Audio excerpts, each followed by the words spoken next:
Welcome, listeners, to today's episode of Pitching Passion. It's such a privilege to be able to have with us today Dr. Eben Alexander. After Oprah interviewed you, she referred to the conversation as having interviewed a man who has met with God. What a unique experience you've had. But just to give the listeners a bit of an introduction, you're an American neurosurgeon and author, and in 2008 went into a 7-day coma whilst being treated for meningitis.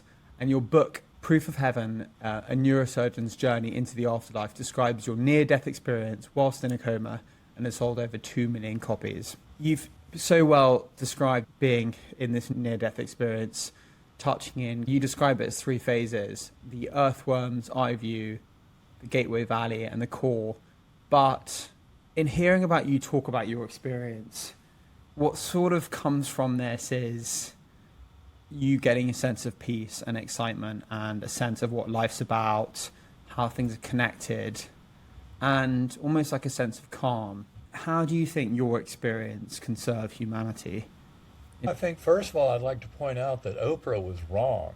Millions of people have had these experiences who are alive today. Something like 90% of people who have had near-death experiences come back to this world not just believing in and having faith in, but knowing through personal experience the reality of this God force of love and kindness and compassion at the core of the universe. So I'm not an isolated case. I'm like one of millions of humans alive today who has gone through this. And it's a tremendous gift. You come away from it not fearing death because you realize in many ways that our souls are eternal. And this is all something that's very supported by the science. That's one thing that people seem to get wrong. They think you're either kind of spiritual religious or you're scientific, but you can't be both. And in fact, I would say the only way to be more completely human in the modern era is to be both, to be fully aware of the science and fully aware of the spiritual potential in reports and stories and events that people explain. And it's all very comforting because our dominant conventional worldview is one of materialism or physicalism, the notion that only the physical world exists, although that view is rapidly being discarded by science as completely inadequate. But that view is the one I grew up in and so many of us in our modern culture grew up in. And what we don't realize is that when you study all these cases of humans that seem to violate that is near-death experiences, shared death experiences, which are just like near-death but happen in perfectly healthy people. After-death communications, which happen in more than half of our modern population to a degree to suggest the reality of eternity of soul. And then you've got this incredible category of, for example, past life memories in children suggestive of reincarnation. For example, the group at the University of Virginia, Division of Perceptual Studies, has looked at more than 2,500 such cases of past life memories in children suggesting reincarnation, and of those cases, more than 1,700 they've solved. That is, they actually found the person lived before that the child is describing. But they also point out that you must harvest these memories before age 5 or 6 because they're covered over by natural processes. So even the children who have been most heavily interviewed and written about, by age 9 or 10, they're often forgetting the past life and between life memories. So you really have to harvest them early. And it's another reason why most of us, when we hear about this concept of reincarnation, say, no, I don't remember any past lives. But they can be uncovered through hypnotic regression, through a near-death experience, through meditation, centering prayer. These are all ways to get at the deeper aspect of who we are. And so this is just science waking up to the reality of human experience. And instead of doing what we did in most of the 20th century, early 21st century, where a materialist scientist would say, oh, near-death experiences are nonsense, they're imagination, they're hallucination, they have nothing to do with reality. We now know that that's completely false. And for those who want more of the scientific proof of the reality of the afterlife, I would steer you to bigelowinstitute.org. And at that website, you'll find 29 essays, all written by scientists with at least 5 years of experience in investigating the afterlife question. And those 29 essays will convince you beyond any reasonable doubt that the afterlife is a very real prospect, very heavily supported by the evidence, and as is reincarnation. So we just need to understand that human existence is a far grander situation than the materialist scientists have so far led us to believe. The reality of that God force is really right at the core of it all. Let's just jump in here, right? Because most people, listeners, I don't know what they're doing now. Maybe they're in bed, maybe they're driving a car, but we've all got our challenges, our pursuits, the things we're trying to figure out, endless things. And here I am talking to a man who, you've been into this realm. How do you want people to feel and understand who've not been to where you've been and haven't had that experience? What are you jumping at the bit to be like, hey guys, don't worry, this is true or this is true?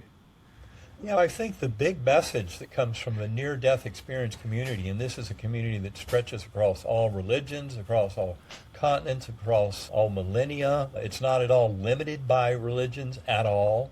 In fact, you don't have to have any kind of religious conversation at all on this topic, not even the tiniest bit.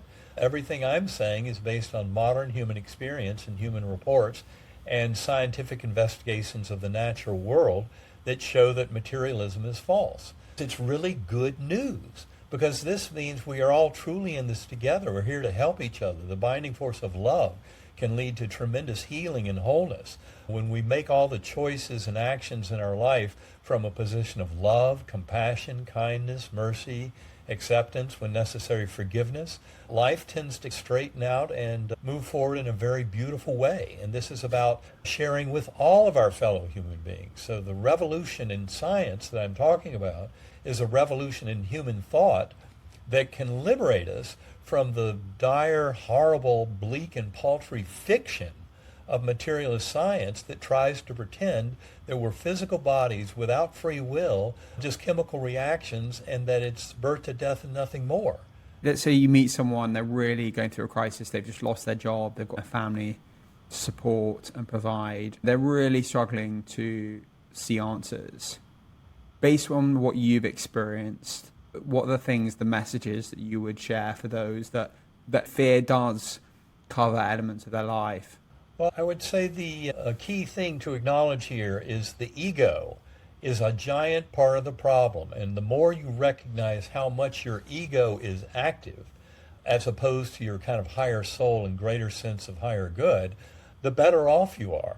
So I would be recommending in the situation you're talking about, someone who's facing big loss, a job loss or terminal diagnosis, a child who commits suicide, all these big challenges that can come at us as human beings, is start developing a mode of centering prayer and meditation, of going within. Because the more we explore within mind, the more we realize we're not limited to just our own little individual human mind, but that we're really sharing the mind of the universe. And that's something that all of our fellow beings are also sharing. So we're united through this kind of mental layer of the universe. It's so beautiful the way, for listeners, I really suggest they check out your full story in the lectures you've done and how you touch on so many wonderful forms of connection.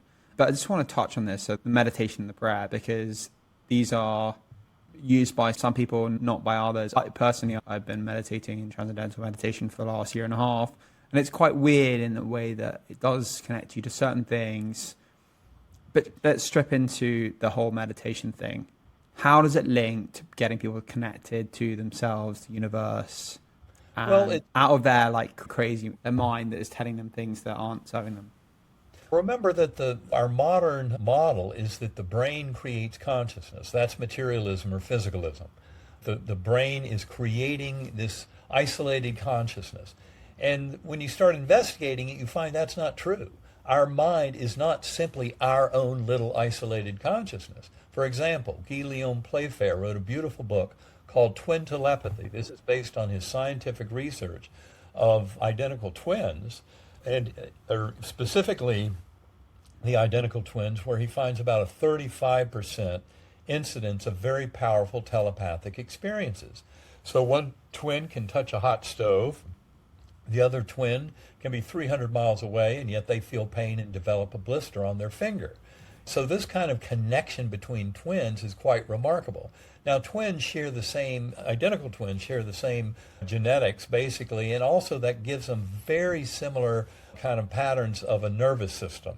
And so their communication across distance with the brain just serving as a transceiver for that quantum field makes sense. But it's not just twins who have these experiences. For example, in my own story, I was adopted. Anybody who's read Proof of Heaven or heard me talk will know all about that gigantic impact of my adoption on my life journey.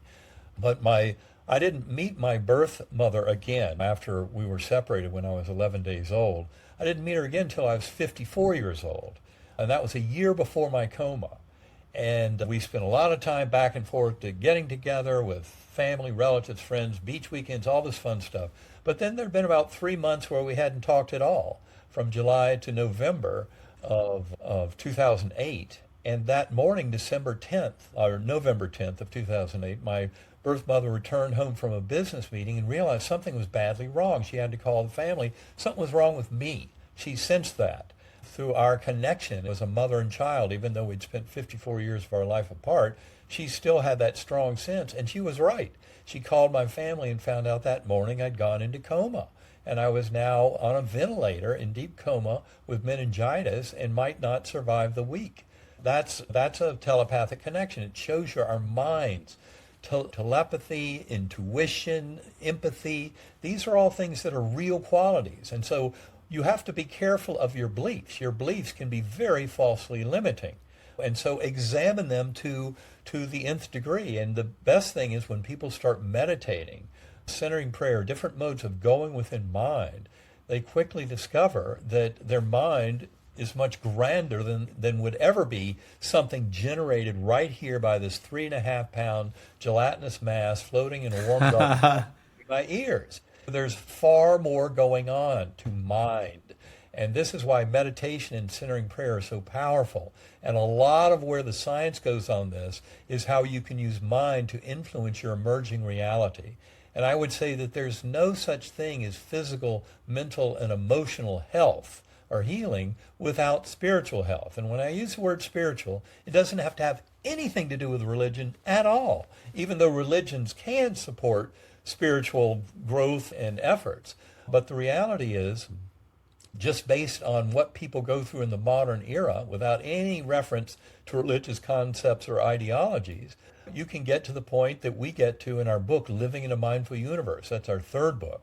Yeah, Proof of Heaven, Map of Heaven, but then finally, Living in a Mindful Universe. It was co-written with my wife, Karen Newell. And that book is all about unification of science and spirituality in a very powerful form. We talk about the emerging model of what's known as evolutionary panentheism, which is the best philosophical description of what we think is operative here in terms of the brain-mind connection.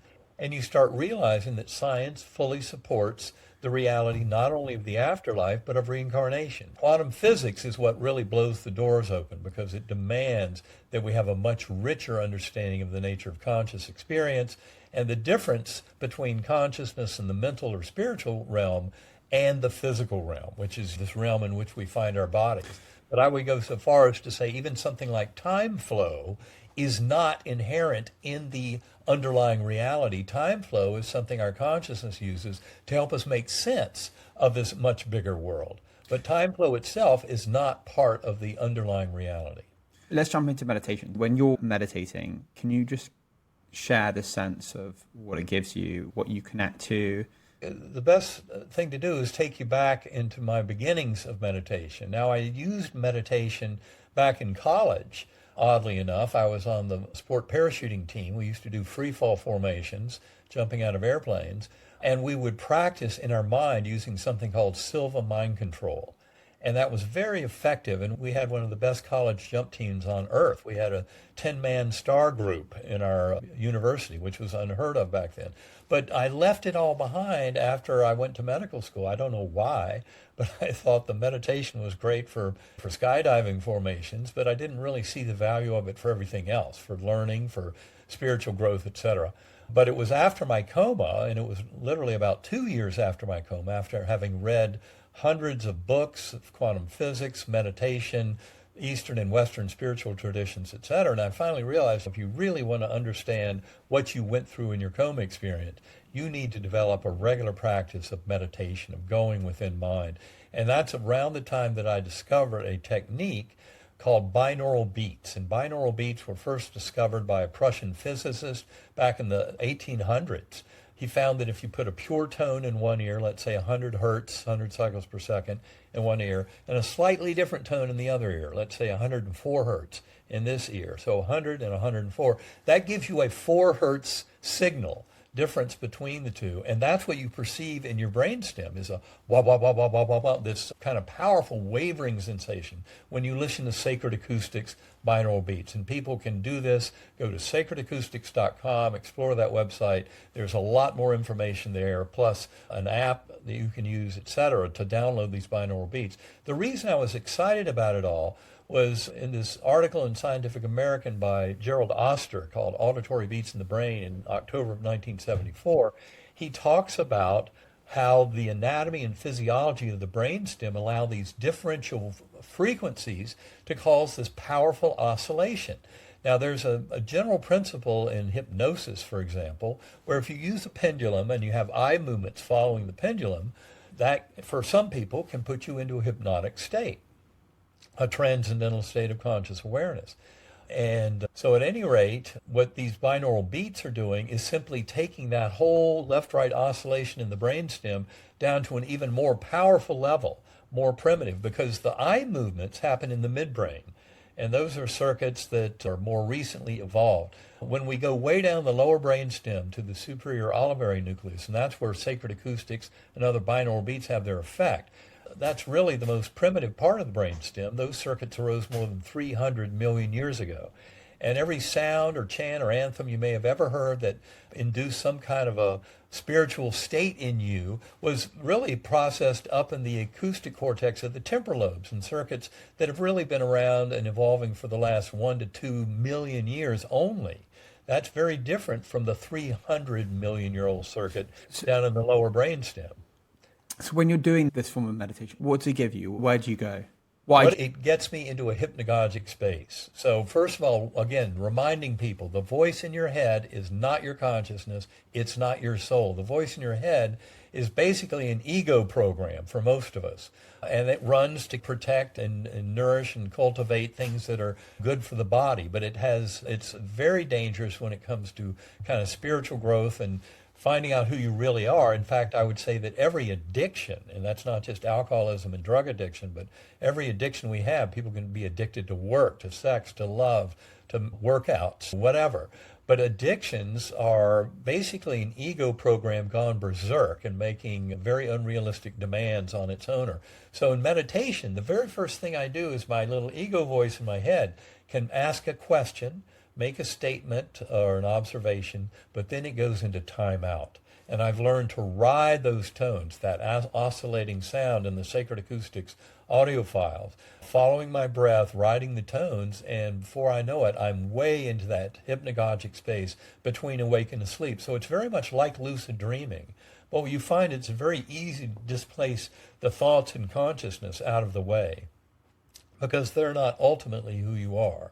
There's much more to be discovered within you about your relationships to the universe at large that can be done through this kind of meditative practice. And again, it becomes a form of lucid dreaming where that whatever thought I put in with my initial kind of ego voice stating a request or making an observation, often I'm simply asking about something that was observed in my most recent meditation. Could have been just yesterday or even earlier in this day. I might ask, why was that? What did that mean? But then I've learned to follow the tones, follow my breathing, get into this hypnagogic space between awake and asleep where my little ego mind is no longer there saying, you're doing this all wrong. Forget about this meditation nonsense. That ego voice is not your friend. And so letting it go into timeout and then developing this richer relationship by expanding on my kind of hypnagogic space and my dream space and mental space allows me to really get out and examine my influence on the world. It's a way of discerning information. Some people can have visitations from departed loved ones, spirit guides. You can have information related to health. People often get advice in this kind of deep hypnagogic space that they need to see a doctor because they have a breast mass or this, that, or the other. They're kind of health revelations that can come from this kind of a deep dive. But it's really just a form of self-exploration And once you realize that we're all sharing the mind of the universe, then exploring the mind of the universe seems to gain a lot more value for what it offers us in terms of our relationships with others, where our lives are headed, the apparent challenges and difficulties we might have in the moment might start coming to some kind of fruition, some kind of solution through this hypnagogic space and this opening ourselves to the wisdom of the universe. In fact, I'm convinced that some of the greatest composers, mathematicians, scientists have gotten their best stuff from this kind of hypnagogic space of being between awake and asleep. I know Albert Einstein used to drift around in a sailboat gazing up at the sky, and he'd be just daydreaming in these episodes. Sometimes the harbor police had to pull him back in, but that's where he'd get his very best stuff. Robert Louis Stevenson, the famous author and poet musician, would use a technique that was similar to one used by Thomas Edison, one of the biggest inventors in history, and he was one of the founders of General Electric, and Edison invented a lot of things. But what he would do is when he was looking for creative solutions and he was very sleepy, he'd hold some weights in his hands. As the weights would drop, it would wake him up. He'd have another micro nap, and then they'd wake him up again. After 2 or 3 of these micro naps, all of a sudden he had the solution, so he'd go to work. Salvador Dali had a similar episode, a similar technique as to Stevenson in terms of uncovering, kind of visual stimulus that he could use in his paintings. This hypnagogic space, it's kind of a space of creativity that the universe gives us for free. And we can learn to explore that through meditation and centering prayer. And that's also where we start to get tremendous benefits to help us, say, with the loss of a loved one. Because often the souls of departed loved ones can be easily identified in these deep, hypnagogic, meditative, centering prayer kinds of efforts by human beings, trying to get a deeper understanding of what they're doing here and how to improve their own life. Healing. As I said earlier, I think spiritual healing is ultimately the source of any other healing and wholeness. Let's say you've got a worry, you're worried about something and you can't control it. Maybe it's someone you know is unwell or it's related to something that you're trying to do and it's difficult. There's fear there.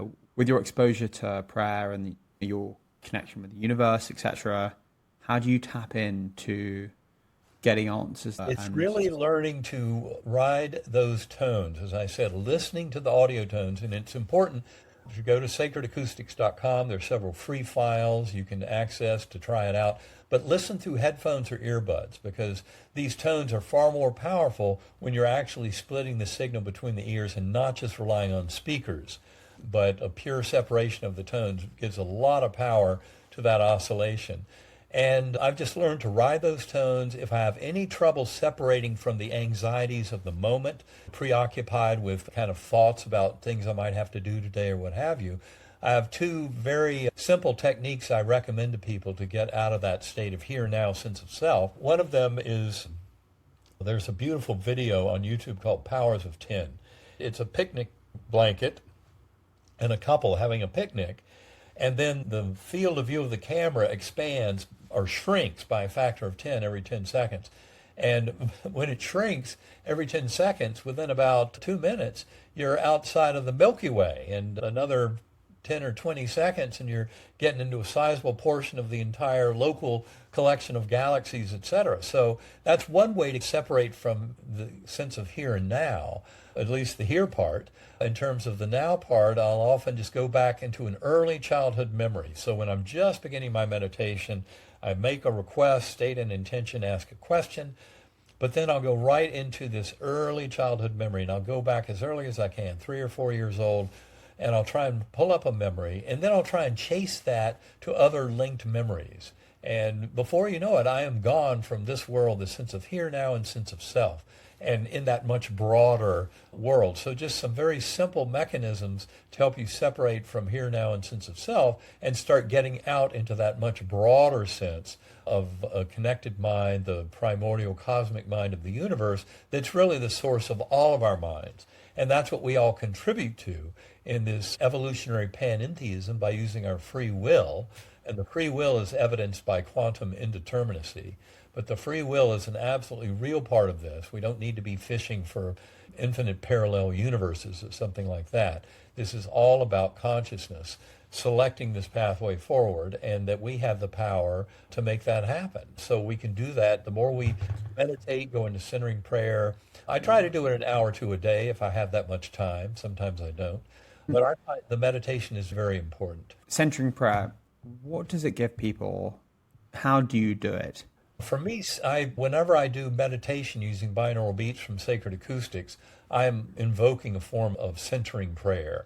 And centering prayer is basically, Thomas Keaton and Merton and others have popularized this, but it's a form of kind of thy will, not mine be done. It's a form of going into mind, completely accepting that all is well. And those were the first words I spoke about 30 minutes after waking up from coma.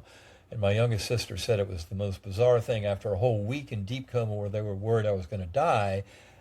Within 30 minutes of waking up, I'm sitting on the bed looking at everybody surrounding me, doctor, nurse, family, friend, and reassuring them all is well, nothing to fear.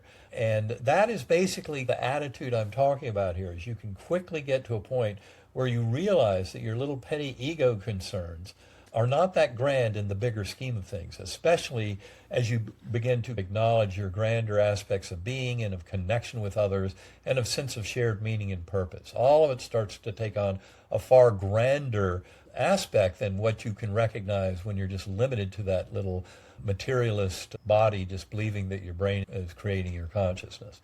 So this is all about expanding that kind of notion of self, and in meditation that starts to happen as you become in charge of kind of lucid dreaming your way to getting some answers, opening your mind in such a way that the universe can start to fill in the gaps. Just as I discussed minutes ago, with all those techniques that those creative scientists and artists and musicians had for getting into this space we're talking about, which is not one that is at all limited by the ego and its petty little concepts, but is a far grander space. And that's where I think creativity can really flourish.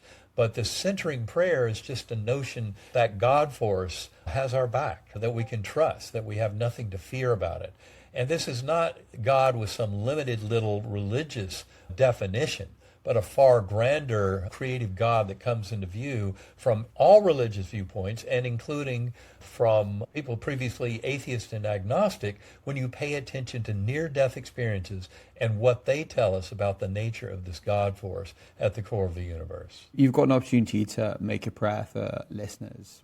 What would you like to bless our listeners with hearing? I would simply like to say that world peace is absolutely within our reach. And many people today think that's impossible. The world is far too complex, far too conflicted, far too polarized. And yet the more people share this kind of message, and this is a deep reality about the oneness of mind, it's going to be the scientific model of reality as we move into the future, this evolutionary panentheism. Science has already rejected materialism. And that came in 2022 when the Nobel Prize Committee gave out the prize in physics for quantum entanglement. Quantum entanglement has no role within a four-dimensional space-time or local realism. It completely violates them both. And that's what Einstein was trying to preserve with his kind of notions of interpreting quantum physics. And that's why he said quantum physics is incomplete. And yet he was wrong. And all the experiments that resulted in that Nobel Prize in 2022 that went to John Clauser, an American, and then an Aspect in France, and also Anton Zeilinger in Austria, because they progressively improved on and increased the size of the experiments that were measuring this entanglement phenomena, until finally, when Zeilinger was using stars at opposite sides of the sky to reset the parameters, you realize there was no way quantum information was sneaking between those information layers. So, in other words, entanglement is an absolutely astonishing phenomenon of reality that doesn't fit local realism. That was Einstein's treasured view. Local meaning all physics involves particles interacting with particles. Realism meaning there's an objective physical world out there independent of the observing mind. And that's where Einstein was wrong, is none of that is true. Entanglement is real. There are information pathways through space and time that allow connection between parts of this universe that, in my view, for example, enable this extraordinary thing we call life reviews. Your life flashing before your eyes is something where it's a reliving of events, not just remembering, as if the events are still ongoing. And it's from the perspective of many of those involved, not just your own perspective. Dr. Eben, your experience, has it given you a sense of what the purpose of life is? With 18 years of meditation packed onto my near-death experience of 2008, I've started to get a clear view what I think the purpose of life is. And it is really, for one thing, to focus on our relationships with our fellow beings and basically our relationship with ourselves, how we understand ourselves, the way we view ourselves.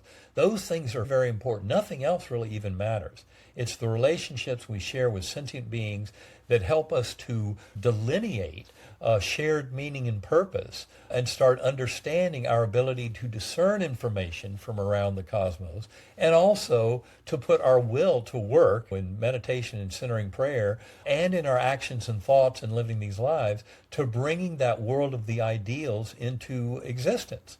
So it's really about focusing on relationships, on love, compassion, kindness, mercy, acceptance, when necessary, forgiveness, taking care of each other, honoring the deep vision of near-death experiences, which is we're all in this together, and we're here to take care of each other. It's a very different message from the common physicalist, materialist message that came up in the mid-20th and 20th century and early 21st century that is so kind of self-focused and ego-focused, and that's completely wrong. You know those little moments that lift your day? A smile, the sun coming out, or a piece of chocolate? Audrey's Chocolates have been handcrafting chocolate for over 70 years. Chocolate to die for. It comes in beautiful boxes that make for the perfect gift. Or bars of chocolate that feed daily joy. Discover your moment of joy by visiting audreyschocolates.co.uk and treat yourself to 10% off using the code TheCollective10. What we're learning from life reviews, from NDEs, near-death experiences, and their big message to the community is we're really here together. We're here bound together through forces of love. In fact, the biggest message from the NDE community is it's all really about love, unconditional love, and taking care of each other. And this is the big message from people who have come close to death, but then come back to life. I would say all of our religious systems are based in these kinds of experiences. At some level, somebody had some extraordinary experience like a near death, and that's what enabled them to come up with religious systems because of what they saw in those situations. But up until the late 1960s, almost everybody who was in that situation went on to die. Since the 1960s, when doctors developed techniques for resuscitating cardiac arrest patients, tens of millions of people have been brought back to life. So they've walked the same walk that I've walked, come to know the same things I know about this, and that's the message NDEers try to bring back to this world. It strikes me that your experience being close to death has reduced your fear of being dead. Am I right? Yes, you are correct. It's not the end of awareness. That's what people are so scared of, is annihilation. And they pretend, oh, it's just before you were born. It turns out that 7% of people in our world of children, 7% of them have very strong past life memories. So pay attention to all of that. And of course, those memories start disappearing as they get older. But this is something all of us have been through before and will go through again. In fact, I think one of the reasons the book Proof of Heaven was such a big hit was that it resonated with millions of people thousands of them contacted me after reading the book or hearing me talk and said it reminded them of something very deep in their own spiritual journey, something that had been lost from memory. Do you feel there is a ruler out there? I would not say a ruler. I would say there's a co-creative source of love and of energy to get things done, that near-death experiencers come into that awareness, that ocean of love, and that light and God force are one and the same. Light, love, God is all one ocean of bliss to see and connection and shared meaning and purpose. And that, I believe, is a very real phenomenon. Depending on the studies you look at, somewhere between 74% and 90% of people who have had near-death experiences come away not only having faith in or believing in, but knowing through personal experience the reality of such a God force. That's another reason that they have no fear of dying, because they know that force is there to assist them. They can trust in its presence and guidance when they leave the physical body once and for all. So near-death experiencers should know, if anybody does, about this kind of force and how to describe it and what it really is. But what I advise people is resort to centering prayer and meditation, because these will show you the way. In fact, I know from our workshops where thousands of people have benefited from this kind of knowledge and awakening just by using Sacred Acoustics binaural beats. So if people go to that website, you can download the free file. It's a 20-minute file, listen through headphones. And also pay attention to the website. She has a lot of information about how to enhance your meditations, how to make them much stronger. But you'll quickly realize that this is very useful stuff. If nothing else, it's extremely good for relieving anxiety. That was shown by a scientific pilot study in the peer-reviewed literature by Dr. Anna Yusim. She's a psychiatrist in New York City. She did a study that was published in the Journal of Nervous and Mental Diseases back in February of 2020. And in that study, in which she used Sacred Acoustics, a file known as Whole Mind Bundle. But that's what she used in her study. And what she found is over 2 weeks of listening, that she had a 26% reduction in anxiety symptoms in her New York City patients versus only a 7% reduction in those people who spent those 2 weeks getting standard talk psychotherapy. So just by listening to these Sacred Acoustics tones for 2 weeks gave you 3 times the benefit in terms of relief of anxiety compared to standard talk psychotherapy. That's a pretty powerful number. That's big. Use it. That's extraordinary. And even your experiences with respect to meditation, how have those changed how you connect with people? I'm much more reliant on intuition and empathy. I feel like I gained a lot in those departments of connection with others after my near-death experience. And to me, those are something that can easily come out of meditation too. Once you realize what a fragile little pathetic construct your ego is, but start acknowledging how that kind of higher soul version of self can be far grander than all that, that's when you start realizing the sense of connection and the importance of our connections. The fact that life reviews happen in about half of all near-death experiences is a powerful statistic in its own right. That means there, out of the 15 to 18 million near-death experiences in the United States, as an example, that are still living, that would mean that a significant number of those, say 12 million or so, had these profound life experiences where they saw the interconnections with their fellow beings very strongly. And in fact, 1/3 of those life reviews say that their whole life is involved. And you might wonder, how does that happen during a 10-minute cardiac arrest? The only way to get what's really going on there is to appreciate the power of this reliving of events, not just a remembering. It's not just memory. This is a reliving because the universe actually stores that kind of information and gives our soul access to it when we leave our physical brain and body at the time of bodily death. And that's all in the process of refinement, so that we have another chance to learn some of the lessons that we were supposed to learn during this lifetime about love, kindness, compassion, mercy, acceptance, forgiveness. And the life review gives us one more shot at doing that so that we don't have to repackage those same items in the next lifetime. When you come across people who are, let's say, displaying evidence of being bad agents, not doing some good stuff, what are your thoughts around that? Well, my thoughts are that they then get to see what that feels like in the life review. They become the recipient.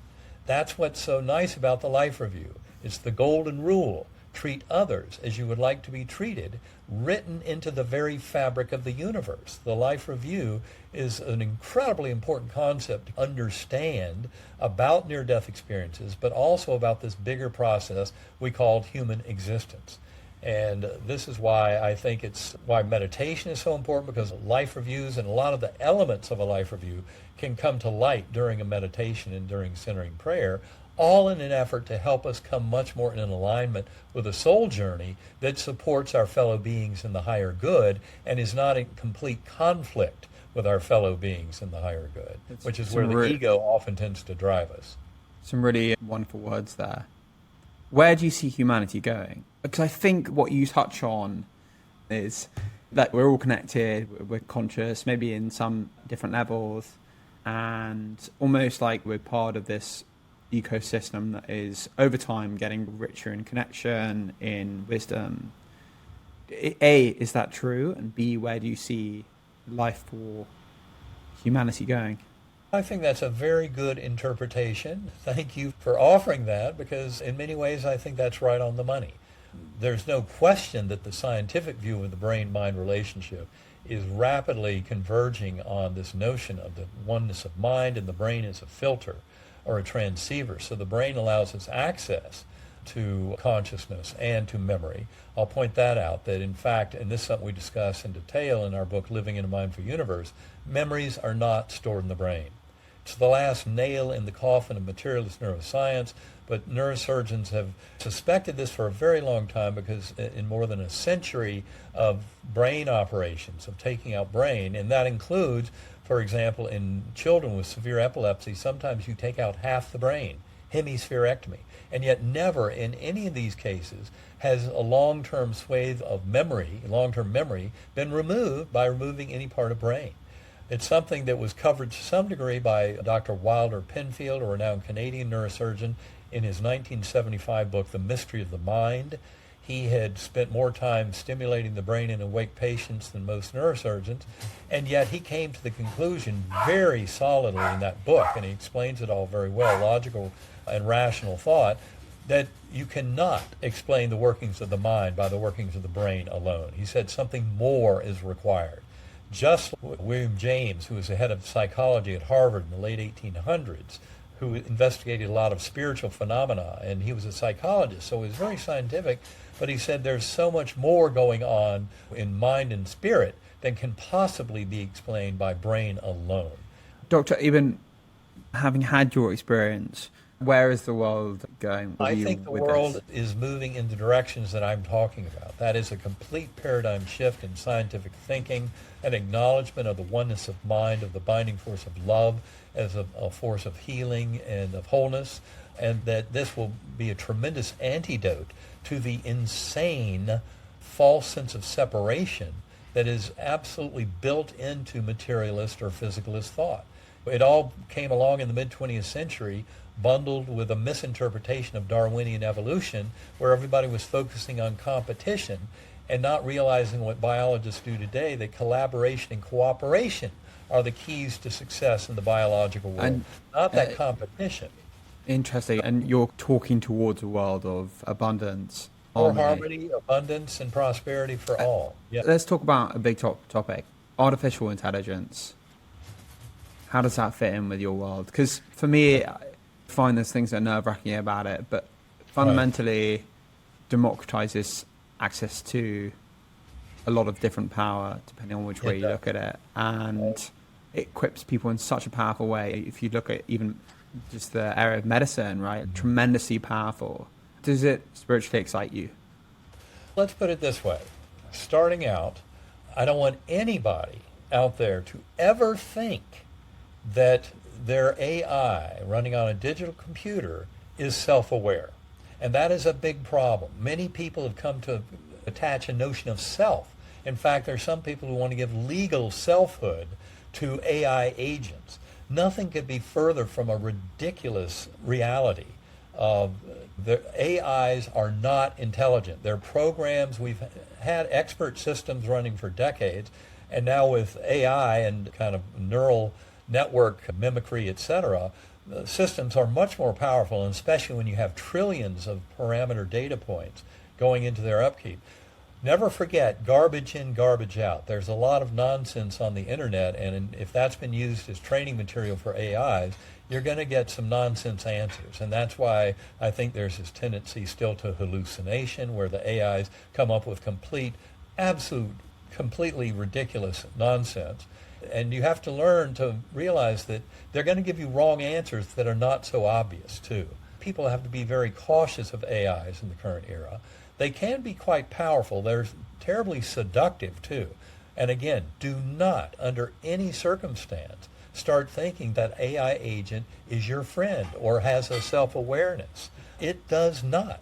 We may get self-aware computers when we get well into the development of quantum computers, because a qubit is very different from a bit. A qubit could potentially give us the kind of parameter space that actually allows for self-awareness.